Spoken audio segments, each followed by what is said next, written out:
Kami menyapa dengan kasih dan siap untuk berbagi berkat bagi kita sekalian.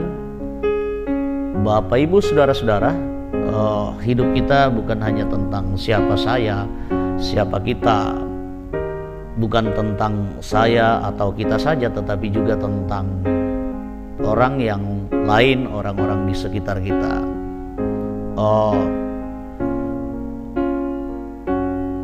Dalam dunia sekarang ini, rasa-rasanya sense of responsibility menjadi sesuatu yang sangat urgent. Bagaimana bahwa kita harus punya rasa tanggung jawab satu dengan yang lain dalam hidup kita, dalam bersosialisasi. Bukankah yang Tuhan inginkan bahwa hidup kita juga harus untuk orang lain? Bapak Ibu, mari malam hari ini kita bersama-sama merenungkan firman Tuhan. Oleh karena itu kita persiapkan hati pikiran kita, seluruh hidup kita untuk mendengarkannya dan merenungkannya. Olehnya mari kita berdoa. Bapa di surga, terima kasih buat semua yang Tuhan sudah beri, buat semua yang Tuhan sudah lakukan, yang Tuhan perkenankan, izinkan terjadi dalam hidup kami. Terkadang kami dalam hidup ini tidak peduli, tidak care dengan keberadaan hidup orang lain. Oleh karena mungkin hidup kami hanya berfokus pada diri kami sendiri. Sementara Tuhan menginginkan bahwa hidup kami itu harus berguna bagi orang lain, kami pun harus berdampak bagi orang lain. Olehnya kami mohon tuntunan Tuhan, lewat firman-Mu kami semakin disegarkan, semakin dikuatkan dan diyakinkan, dimampukan untuk berbuat yang terbaik dalam hidup ini. Malam hari ini kami akan mendengarkan firman-Mu, merenungkannya. Tuhan tolong kami, izinkan kami, perkenankan kami, ampuni kami, di dalam nama Tuhan Yesus kami berdoa, amin. Mari kita baca firman Tuhan dari kitab 2 Korintus pasal 8 ayat yang ke-8, pasalnya yang ke-8 ayat yang pertama sampai dengan ke-7. Sekali lagi 2 Korintus 8 ayat 1 sampai ayatnya yang ke-7. Demikian firman Tuhan. Saudara-saudara, kami hendak memberitahukan kepada kamu tentang kasih karunia yang dianugerahkan kepada jemaat-jemaat di Makedonia. Selagi dicobai dengan berat dalam pelbagai penderitaan, sukacita mereka meluap, dan meskipun mereka sangat miskin, namun mereka kaya dalam kemurahan. Aku bersaksi bahwa mereka telah memberikan menurut kemampuan mereka, bahkan melampaui kemampuan mereka. Dengan kerelaan sendiri mereka meminta dan mendesak kepada kami, supaya mereka juga beroleh kasih karunia untuk mengambil bagian dalam pelayanan kepada orang-orang kudus. Mereka memberikan lebih banyak daripada yang kami harapkan. Mereka memberikan diri mereka pertama-tama kepada Allah, kemudian oleh karena kehendak Allah juga kepada kami. Sebab itu kami mendesak kepada Titus supaya ia mengunjungi kamu dan menyelesaikan pelayanan kasih itu sebagaimana ia telah memulainya. Maka sekarang sama seperti kamu, kaya dalam segala sesuatu, dalam iman, dalam perkataan, dalam pengetahuan, dalam kesungguhan untuk membantu, dan dalam kasih-Mu terhadap kami. Demikianlah juga hendaknya kamu kaya dalam pelayanan kasih itu. Amin. Firman Tuhan. Tuhan kiranya menolong kita. Mari kita renungkan tema hidup kita juga untuk orang lain. Hidup kita juga untuk orang lain. Hidup kita ini bukan tentang siapa saya. Hidup kita ini bukan tentang siapa kita saja. Tetapi hidup kita ini juga tentang siapa di sekitar kita. Ada orang lain yang mungkin tak seberuntung kita. Lalu bagaimana sikap dan respon kita dalam hal itu? Hidup kita sebagai orang percaya akan lebih bernilai dan lebih berharga ketika kita punya dampak yang positif signifikan dalam hidup kita, bahwa kita juga ikut memikirkan orang lain, ikut memikirkan bebannya dan melakukan sesuatu hal yang berarti bagi kehidupan orang lain.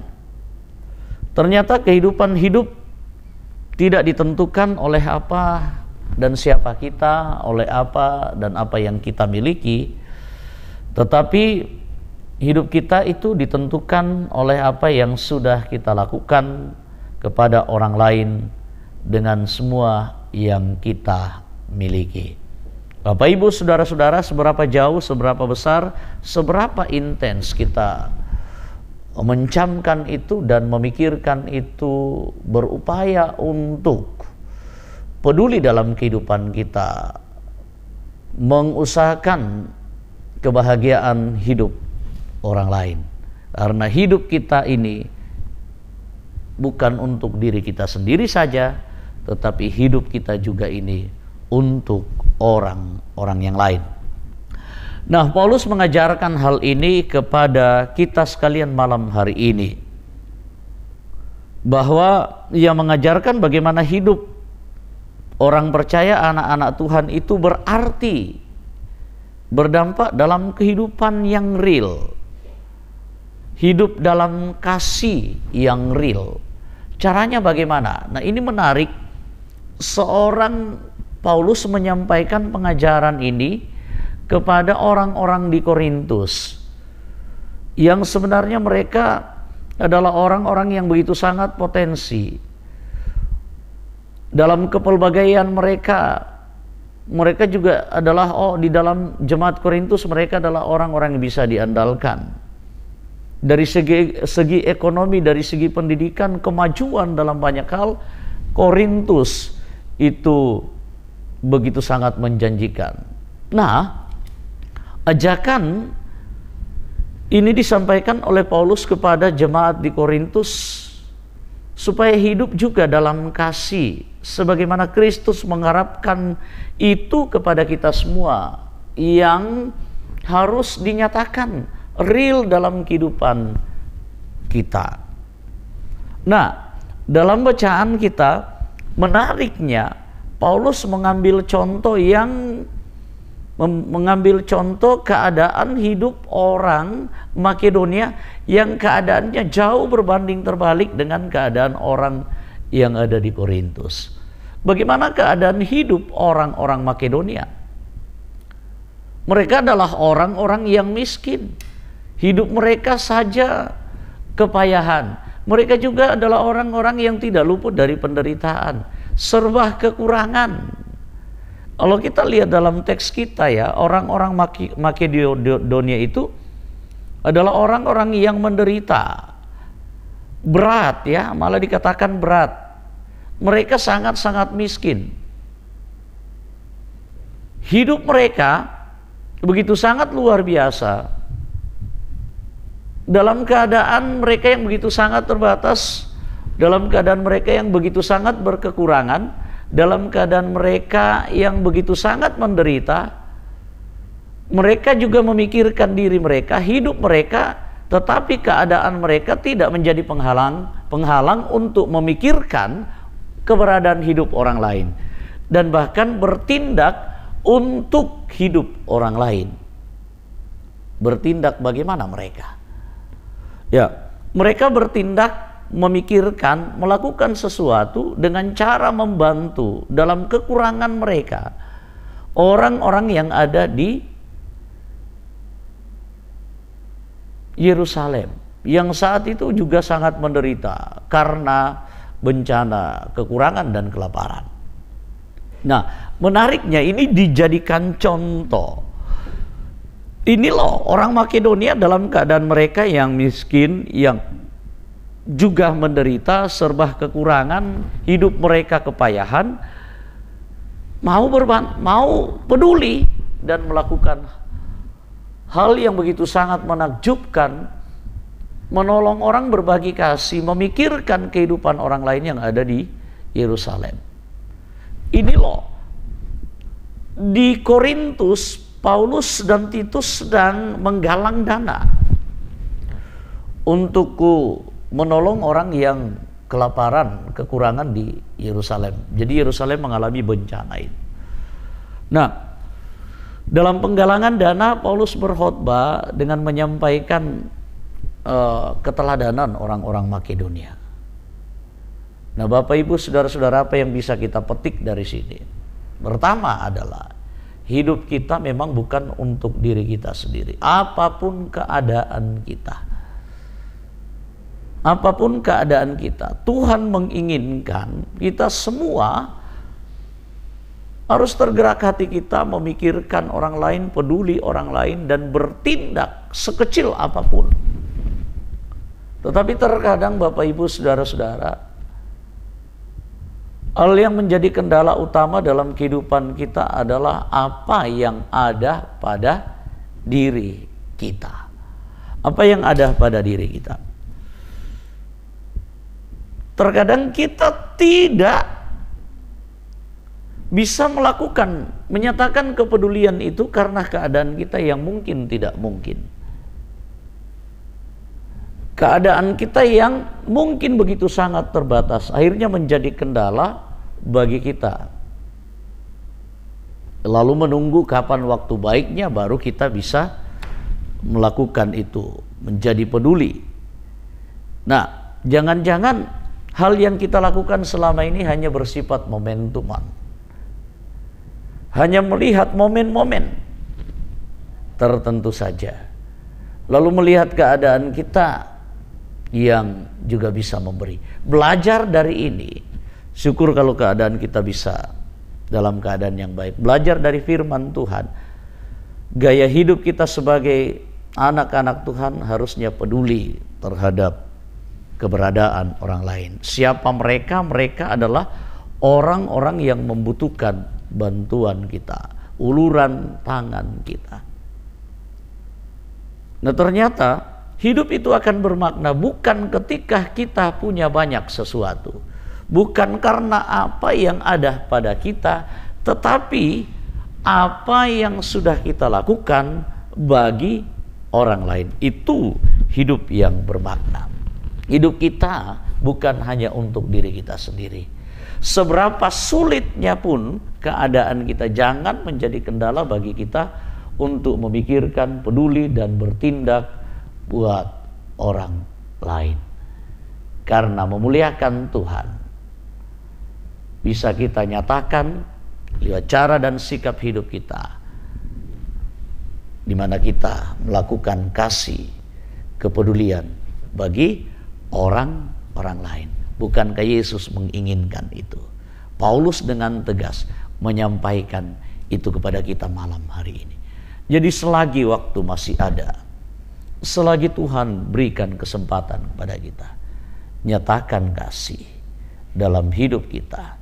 Sempatkan memikirkan juga kehidupan orang lain.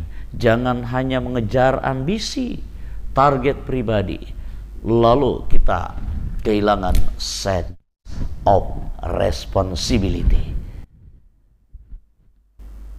Mari peduli hidup sesama kita. Roh Kudus memberkati. Amin.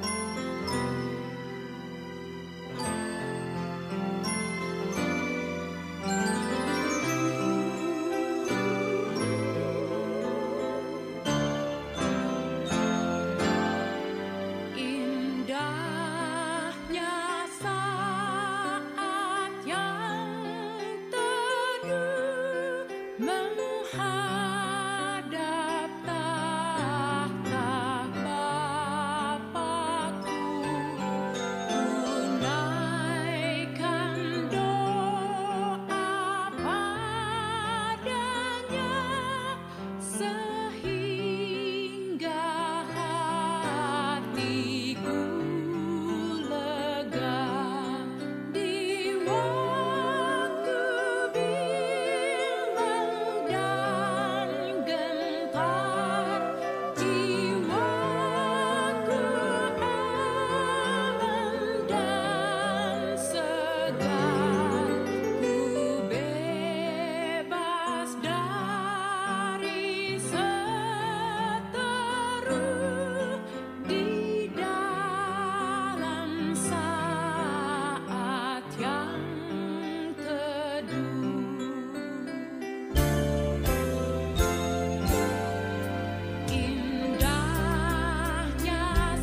Mari Bapak Ibu Saudara-saudara, kita syukuri apa yang Tuhan sudah katakan malam hari ini, Tuhan nyatakan malam hari ini. Kita berdoa, mari berdoa. Puji syukur kepada Tuhan, di mana Tuhan masih memberikan waktu kepada kami sekalian boleh mendengarkan pengajaran-Mu lewat firman-Mu. Kami begitu sangat beruntung, kami begitu sangat bersuka cita karena lawatan firman-Mu. Terima kasih. Biarlah semuanya itu tersimpan dalam hati dan pikiran kami, menguatkan kami, dan meyakinkan kami bahwa kami juga bertanggung jawab atas kehidupan orang lain.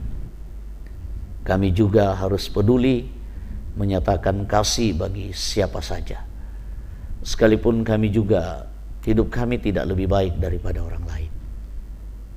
Terima kasih Tuhan, kiranya kami dimampukan, dan ternyata di situ kami dapat memuliakan-Mu, karena kasih-Mu dinyatakan, keberpihakan-Mu dinyatakan. Tolong kuatkan kami sekalian. Terima kasih, sertai kami, sertai berkati jemaat-Mu, keluarga kami, pemerintah bangsa dan negara kami, jemaat-Mu yang berbeban, berduka, bergumul, kuatkan, berikan jalan keluar. Yang sakit oleh karena penyakit, Tuhan bebaskan mereka dari penderitaan mereka, sembuhkan mereka. Berkati pelayanan kami, berkati anak-anak-Mu Tuhan yang sudah melayani-Mu dengan baik. Masa depan mereka ada dalam tangan-Mu. Kami serahkan hidup kami seterusnya, tetangga-tetangga kami, sesama kami, terlebih yang dalam kesulitan. Tolong bantu mereka. Sambut sempurnakan doa kami. Ampuni kami Tuhan, di dalam nama Tuhan Yesus kami berdoa. Amin.